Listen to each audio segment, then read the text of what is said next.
Welcome back to Amateur Football Takes. Today we'll be talking some Champions League football. Real Madrid matched up against Kairat Almaty. I believe that's how you pronounce their name. Today was actually the first time I'd heard of this team, but nevertheless, always an awesome thing to get to watch some football after a long day at work. Let's jump into the match review. I think overall, the match left me feeling very despite Real Madrid coming away with a 5-0 victory, I wasn't necessarily left with, a overwhelming sensation of confidence or happiness or satisfaction from watching this game today.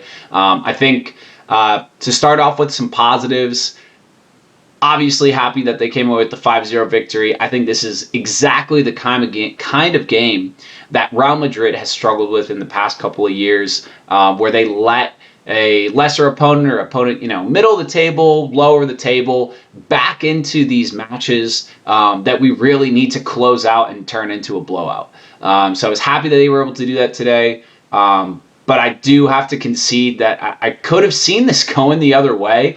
Obviously, Real Madrid getting saved by a VAR cancellation of a penalty that Dani Ceballos, potential foul inside the box. Quite frankly, I saw it as a penalty. I thought Ceballos did step on his toe. I mean, I think he, like any professional player, probably embellished the foul a little bit. But nevertheless, I could have seen that as a penalty. And quite frankly, if that would have been a penalty, could have been 2-1 very easily. And what should have been a very comfortable win and a comfortable match for Madrid would have turned into anybody's game. With that said, jump into some other things I didn't like. I think Madrid's defense still scares me. I mean, they almost conceded a goal in the first 10 seconds of the game off of just a lofted long ball off the start, that our giant center backs, Housen and Alaba, lose the contested header, and we're lucky that their striker just headed it directly at Courtois' hands. I mean, there's a couple of other instances of that, but I think this defense still hasn't found their stride. I mean, I acknowledge that they've had a number of injuries this year, but that's why we have such a deep defense, right? And that's why we have world-class players all over the defense that can step up and come in and help out. But overall, I mean, defense really didn't leave me with a bunch of confidence today. I think talking about the midfield, similar to the weekend, I really don't feel that presence in the midfield as a cohesive unit. I think, Dani Ceballos, we know what we're going to get. We're going to get a player that's going to try to play short. He's going to check in for the defense, check in for the goalkeeper, play simple. And I think that gives Madrid some sense of confidence, some sense of calmness. But, I mean, not the caliber of player that we really need. I thought Tchouaméni was solid defensively. It was better to see him not necessarily drop into that back five like we saw a lot over the weekend. But really, to me, the standout player in the middle was Arda Güler. Once again, similar to the weekend against Athletic. I think he continued to show that confidence, wanting to be on the ball, wanting to be involved in the play, wanting to create danger. I think one thing that I really liked that he was doing today was when he was receiving some of those balls. I think he did it 3 or 4 times, but when he's receiving one of those balls with a man on his back, he was dropping his shoulders one direction and turning out the other way, leaving that man on his back just completely out of the picture. That's so important, and I love that because it just creates so much space for that Madrid team to get to go forward, which I think is super important, especially when we have a midfield that's really just comfortable playing simple and short, and we don't really have anyone else that's creating space in the midfield there. It was good to see Bellingham come back on. I mean, I I think it probably would have made more sense to have Bellingham sub on at the weekend against Athletic and start this matchup. That's just me personally, but who am I to question Xavi Alonso? But either way, I thought, he came on. I think even in this match, we still saw, I don't think he's quite up to game speed yet. His decision-making isn't as sharp as it normally has been. And I think he's showing that he's getting back in the rhythm of things still, which is normal, when we when you see a player out for injury for such an extended period of time. I thought, moving into the attack, I thought Vinny, I like that he was trying to drive at players more confidently. I think he still didn't have, as much success as I would expect him to against a team like this. But overall, his attitude seemed to be a little bit better, which was encouraging to see. Had that one play to Mbappé, which Mbappé did miss wide. That was very unselfish, drawing out the defenders and then splitting them with Mbappé in on goal, one-on-one versus the keeper. I think Mastantuono, it's interesting because I feel like whenever Mastantuono starts, he doesn't play as well as when he comes off the bench. I actually thought Brahim came in and was playing with a bit more of a purpose today. And I feel like they are doing the same thing. When Brahim comes on, he's playing with more of a purpose. When he starts, I don't really know that he's there. And I feel like Mastantuono is kind of a similar boat. So hopefully they can find their rhythm there. Because from what we've seen so far, Xavi's made it pretty clear he doesn't intend on playing with the front three of Vinny, Mbappe, and Rodrigo.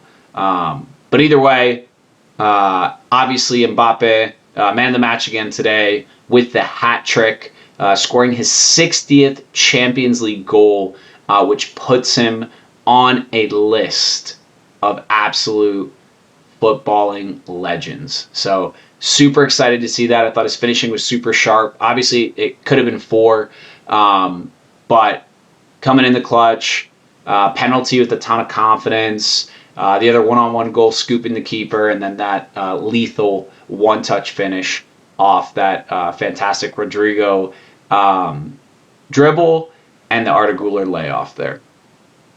I think Rodrigo came on and did a solid job today. I think he showed what we know he can do, right? I mean, he's a player that when he's playing with confidence, he's got fantastic skill. He's driving at defenders. He's beating people one-on-one, creating space.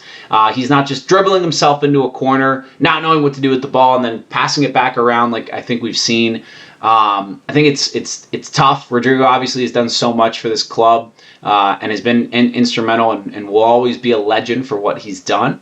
But he definitely is a player that struggles with his confidence. I felt like today he was on his game, granted against a lesser opponent, but I really would like to see more of that from Rodrigo. I think to give Kairat Almaty some credit, they didn't just pack people back playing with a back 6 or a back 5 or even going back into a back 7 like sometimes we see in La Liga with 11 players behind the ball. I thought that they really played the game very open, which I think made it more exciting than honestly I was anticipating, with Madrid getting some opportunities on the counter, which was really cool. One thing I forgot to touch on with Güler that I wanted to highlight also in tandem with Courtois, I thought Courtois really did a better job today trying to find a different solution to progress the ball. So I think oftentimes when we see Courtois get the ball at the back, he's either looking very simple to his center backs or his outside backs, or he's launching the ball forward. But it feels like he almost has too much power on it. He's just kicking it so far up the field. And Mbappe and Vinny, I mean, they're not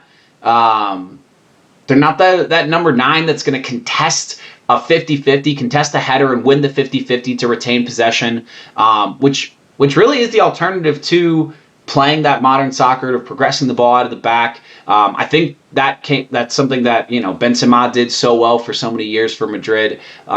Being able to do both, come in, play short, play 1-2s, link up the play, but then also say, hey, Go ahead, launch it up. I'll contest some 50-50s. I'll win some headers, and I'll retain possession for us that way too.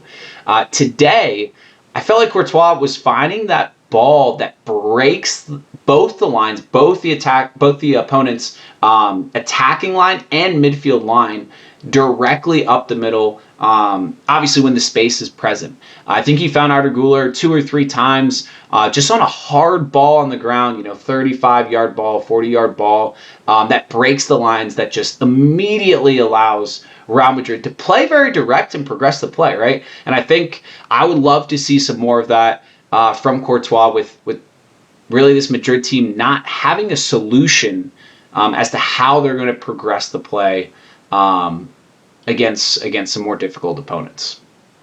I felt like, still left overall sensation of I felt like there were still moments in the game where you felt like they didn't know what to do. They got the ball into the final third, didn't really know how to connect. I mean, still simply not crossing any balls in, right? I think the personnel that we have out there is not that traditional 9 that's going to get in the box, say, hey, throw some crosses up in the box and I'll make some things happen.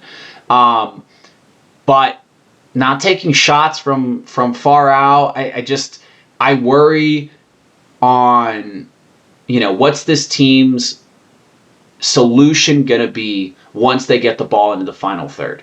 I still get the sensation over and over that they don't quite know what to do. Obviously today scored 5 goals, so they found a way today, and I fully acknowledge that. But really the first, probably 50, 60 minutes of the game, I wasn't quite left with that sensation.